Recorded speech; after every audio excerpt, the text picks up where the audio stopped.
Well, good afternoon, everybody. It is a pleasure to be with you here once again on Syracuse basketball postgame, but things look a little different, right? We've got a new format, we've got a new channel we're on, and we've got a new face here on the postgame show presented by our friends at Krause Health.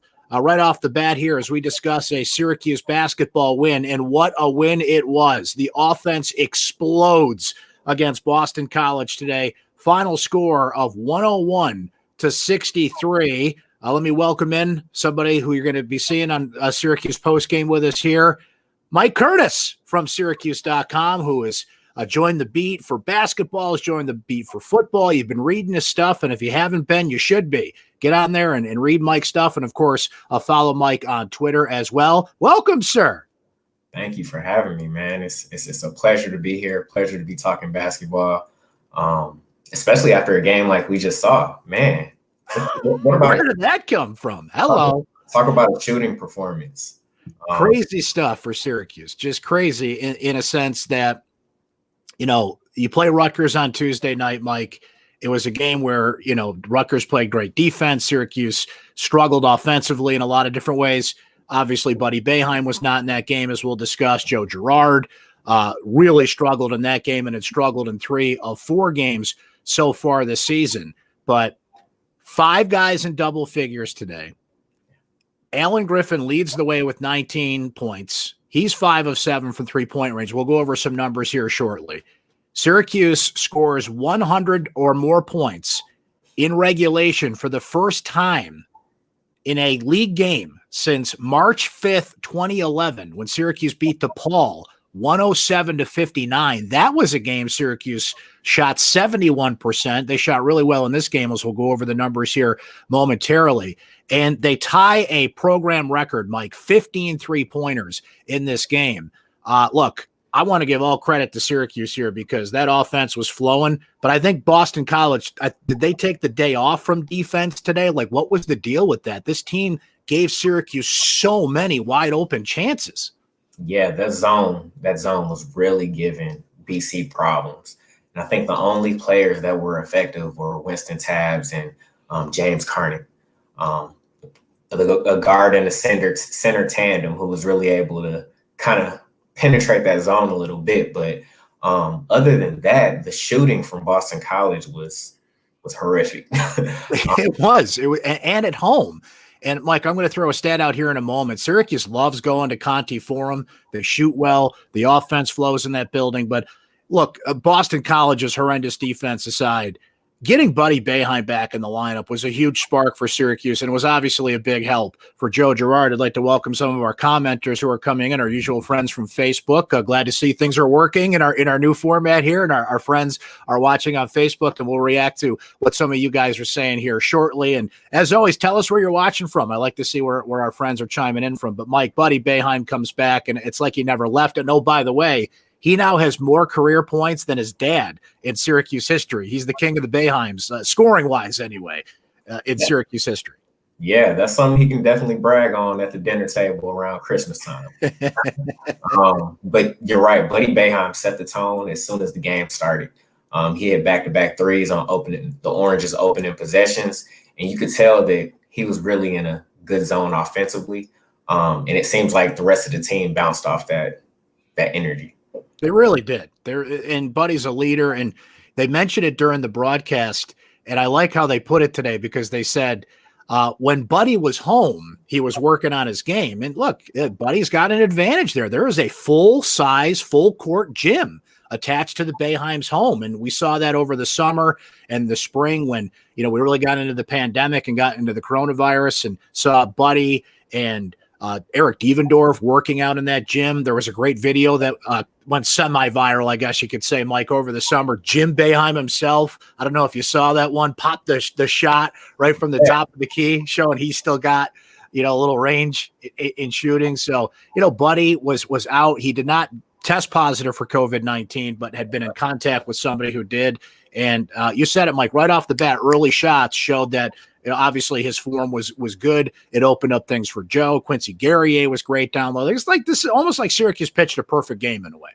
Yeah, absolutely. And Joe Girard, I think he had a really great bounce back game from that game against Rutgers.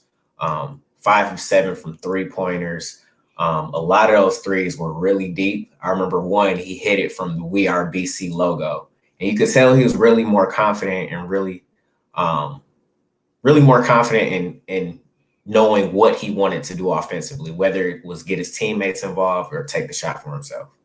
So let's go over some numbers here, Mike, because it was pretty impressive what Syracuse did out there today. They tied a program record with 15 3-pointers overall. Quincy Guerrier with 14 points on the day. He's 5 of 7 shooting. Marek Dolzaj with 10 points on the day, 7 assists. And they mentioned on the broadcast a few times that he's one of the best passing big men in the country. Alan Griffin, we noted, 19 points, 10 rebounds. He goes 5 of 7 from 3-point range. You mentioned it a moment ago, Mike. Joe Girard with a huge bounce-back game, 17 points for him. He's 5 of 6 from 3-point range. Buddy Boeheim, 17 points. He goes 3 of 8 from 3-point range. That allowed Syracuse to go deep on the bench. Kadari Richmond with 7 points down the stretch for the Orange. Woody Newton almost became the 6th player for Syracuse to get into double figures with 9 points on the day. We saw Robert Braswell get out there, though he didn't score. Frank Anselm, John Bull Ajak, and Jesse Edwards. So they emptied the bench, Mike, and I think, I'm not sure about this, maybe you know, I don't think a lot of the walk-ons are around right now. I think they had the option to go home for the holidays.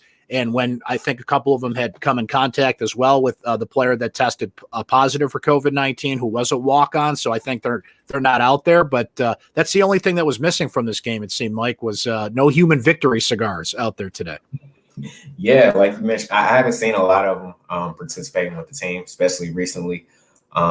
But one thing I did want to point out, I know you said there were 15 threes made. I'm looking on the stat sheet and mine shows 16. So that might be a program record for Syracuse. Yeah, I'm wondering about that because I had tweeted that during the game, and then I saw our colleague Mike Waters put in a story that it was 15. But then some box scores are showing 16. So if it is 16, that's a program record. I mean, it's impressive one way or the other. But they had tied the record several times in recent years. But if they did get credit for a 16-3 today, that's a program record. So, hey, congratulations either way. That's one heck of an accomplishment. Mike, before we react to what some of the commenters were saying here, I wanted to go back to what you said a moment ago about Joe Girard. I think this game shows where he's most effective.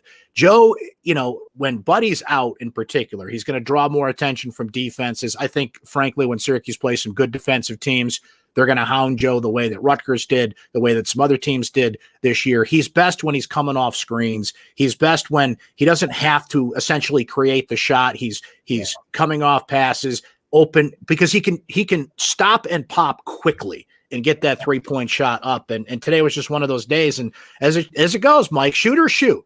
And Joe was going to shoot his way out of that rut. And you could see it today. His confidence was there. He was taking high percentage shots. And, it helps when Boston College is playing lax defense one way or the other. But he needed a comeback no matter how it happened. Exactly. As long as he can catch and shoot out there on that perimeter, I think Joe will be just fine. And he's very selective on when to get his teammates involved. You saw him get Buddy involved early. He knew that was really important to start the game off.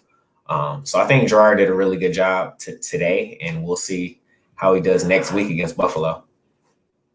So, Mike, just reacting to some of our commenters here. Thanks to everybody who's joining us here. So, as you can tell, we've got a little bit of a new format. We've got our new friend on the program, and Mike Curtis will be doing this. Today, we're on Facebook and YouTube. I haven't checked YouTube. I hope it's working over there. We're going to be on Twitter eventually, our Syracuse basketball Twitter feed. So, you can't get away from us, basically. After postgame, we'll pop on live, do the thing, and our video will be put up on YouTube. I always put it up in my recap on syracuse.com in case you miss it live, but we'll be here live shortly after every Syracuse game. And just going through some of the comments here, Mike Antonio says everyone who was bagging on JG3.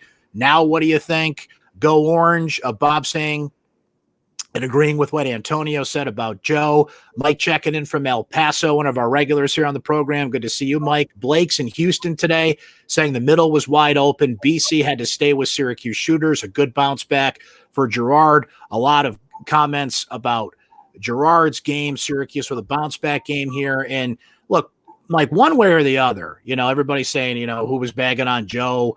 I wrote a column about him Friday. I got some interesting feedback about that. And my point was, I just kind of wondered where he was going to end up in this game of musical chairs, right? Because you got 3 talented guards, but only 2 of them can be out there at the same time. Exactly. No matter how Joe got it today, he got his mojo back. He got his confidence back. And Syracuse feeds off that. This is a guy that they want to be in the type of confident flow that he was today. Absolutely. And you could tell that Boeheim really trusts in Girard. He let him go out there and play, and he didn't bring Kadari Richmond in, talented freshman, till the 8:42 mark, along with Woody Newton. So you can see where Girard is in Boeheim's mind. That's his point guard, and he's going to stick with him. Mike, Quincy Guerrier had I don't know if this is possible, but when 5 guys are in double figures, a quiet 14 points, if that makes any sense. He was 5 of 7, 4 or 5 from the free throw line, 5 rebounds in this game. And it could have been a lot worse, frankly. I think just the flow of the game, the way it went, the guards were playing well. They combined, both with 17 points, both Girard and Boeheim. But Guerrier has been the most consistent player on this team. I think he could be one of the breakout stars in the ACC this year if he's not there already. BC didn't really have anybody that could guard him, so he had an easy day. But he's been doing it all year long, whether they've been playing defense on him or not. I'm really excited about the kind of player he could be. I mean, he hit a couple of 3-pointers in that last game for Syracuse, not so much today, but he could be really, if there's like an all breakout team in the ACC, he's first team at this point. Absolutely. Quincy Guerrier is doing a phenomenal job for the Orange right now. Last season, he was more of a rebounding type of player. Now you're kind of seeing him expand that skill set offensively. He's stepping out and shooting a 3. He had a really good drive and one opportunity today. And he's still doing a good job on the board. So if he can continue this play, I think the Orange will be in really good position, especially when Brahma City comes back. And that's the other thing. Brahma comes back in a few weeks here. And Mike, I like what Matt has to say here in the comments. The really good news is Syracuse had 8 solid contributors, 3 guards, forwards. This should make for a more consistent team all year. That'll be a handful. It's basically the same team. Dan, thanks for checking in from Phoenix, by the way, and he agrees with the bench play at this point. This is basically the same team as last year, but I mentioned a couple of the names there, Mike, that give Syracuse options. We talked about Kadari Richmond pushing Dro at the guard position. Competition's healthy. That's a good thing. Woody Newton is another guy who you mentioned Barama being out. Woody has really taken advantage of that. Not so much in this game in terms of minutes, but he ended up with 9 points. This was different because he was scoring and getting opportunities essentially in garbage time, right? But in Rutgers, he was impressive. He has just been this spark off the bench for this team, but he's not going to be asked to play. Like Kadari Richmond had to play 36 minutes when Buddy was out. He's going to be asked to come in and give this team a lift off the bench, and he's impressive. And I think his offensive game is maybe ahead of where maybe people thought it would be right now. But he's an all-around player. Yeah, I really like Woody's athleticism. You saw the way he rebounded the ball today. He goes up and just grabs the ball out of the air. Last game, he had a really good dunk against Rutgers. I like you said, I like the energy that he brings, and he's like instant offense and pretty much a player that you want coming off with that second unit. I saw Jeff mention this in the comments here, Mike. Ball movement was terrific for Syracuse today. Again, Boston College, I don't know if they were sleepwalking through this thing or what. Their defense was pretty bad. But you can't take away credit for how Syracuse moved the ball today. And that goes back to the Rutgers game, Mike, because the ball movement in the second half of the Rutgers game was a lot better. That carried over this time. And I don't expect Syracuse to move the ball that well against better defensive teams. But today it was brilliant. And I think I brought it up earlier, but we'll note it here. 22 assists on the day on 35 field goals. That's pretty darn good for a Syracuse team overall, by the way, that shot 59% on the day. Yeah, one player that you got to give a lot of credit to when it comes to facilitating the ball is Mark Dolezaj. He's one of the best passing big men in the ACC. And I heard a couple guys mention on the broadcast, probably in all of college basketball. But the way he's able to facilitate the ball out of the post, that's a really big asset for the Orange. It really is at this point. A couple commenters asking about Woody Newton. It did look like There was a play, he went to the rim and came down hard, and he was grimacing a little bit, limping a little bit. I don't think Jim Boeheim noted anything about that in the postgame. They usually don't about injuries anyway because they want to get him checked out. But I don't think that was serious at this point. But, certainly something to keep an eye on here. Absolutely. And Mike, one thing that I thought was interesting that Jim mentioned at his press conference, I was keeping an eye on it a little bit while we were setting up the broadcast here. So they're not scheduled to play again until Buffalo next week on the 19th. But Jim mentioned at the presser that they're trying to schedule another game between here and there. He wants to keep this momentum going. Wow. I wasn't a part of the press conference, but do you have any idea on what team he's targeting? See, that's the thing. Who could you get? Because there was a COVID breakout. As you know, Mike also was on the beat for Syracuse women's basketball. They had to cancel a game tomorrow against Binghamton, right? And I think Binghamton was originally on the schedule for Syracuse for the men's side too, and that just didn't work out. Maybe they were thinking about that. I'm going through my head, like who's close by that could get in and out of Syracuse in a day that they could schedule a game against. There's nobody that's jumping out at me here, but I don't think Jim mentioned a team at the press conference about that, but boy, he wants to keep this going one way or the other. He doesn't want these guys to be sitting around for a week, feeling too good about themselves after this win. And Mike, the interesting thing is, so Buffalo and Georgetown are the only two non-conference games left. Buffalo's next week. Georgetown's not till January 9th, I believe. It kind of gets wedged in there in the ACC. The Orange essentially began ACC play today, so I wonder who that mystery team out there is that Jim's trying to chase down to get a third non-conference game in there. Yeah, the way scheduling has been this season has been unprecedented. You got colleges trying to schedule last-minute games weeks in a week in advance. You got colleges going on Twitter. I think I saw that a couple weeks ago. A college coach went on Twitter and say, "Hey, we have an opening for this date." The way scheduling is this year throughout this pandemic is really interesting. And the way COVID has impacted it like contracts aren't able to be signed until certain dates. It's pretty interesting. I see Jonathan here in the comments and Jeff and a couple guys speculating about who it could be. Siena, St. Bonaventure, you noted they had a COVID situation today. As a matter of fact, they had to postpone a game. Yeah. Albany, it could be. I mean, throw them all out there. Somebody brought up Iona. Hey, look, I want to see Jim Boeheim and Rick Pitino go at it. Why not? Come on, Ricky. Make the trip up to Syracuse. Let's see this happen. It would stink because there wouldn't be any fans there, and I'd love to hear the fan reaction at the Dome. But I guess we'll find out in the next couple of days who that's going to be. So, Mike, one way or the other, whether they play again Saturday against Buffalo or wedge a game in there at some point here, this is a Syracuse team that shot the ball well, 5 guys in double figures, almost 6. We've talked so much about the offense today. I thought the defense actually was better. I thought the zone was crisp. I thought the rotations were better. And one thing we were concerned about coming in, and we'll continue to be concerned about, frankly, is guard penetration. And Boston College has a couple of great guards at the top of that zone. They didn't quite get inside. A lot of it was outside scoring, and you brought up Tabbs in the great game that he had for BC. So credit where it's due. Syracuse played better defensively today, but that top of the zone guard penetration is still going to be something to watch. One thing I noticed with the zone today is how Syracuse's players really kept their arms up, and to get those deflections and those steals that the zone pretty much attracts. I see SU had 9 steals on the night or the afternoon. They probably could have had more if they would have held on to the ball. But they did a really good job preventing Boston College from penetrating on the inside. So there it is, friends. Syracuse just had basically they pitched a perfect game in a way. 101-63 was the final score. So we think we'll be back with you next Saturday after Syracuse takes on Buffalo. But if the Orange surprise us with a game here, as Jim Boeheim noted, they're trying to schedule another game. We'll be with you then.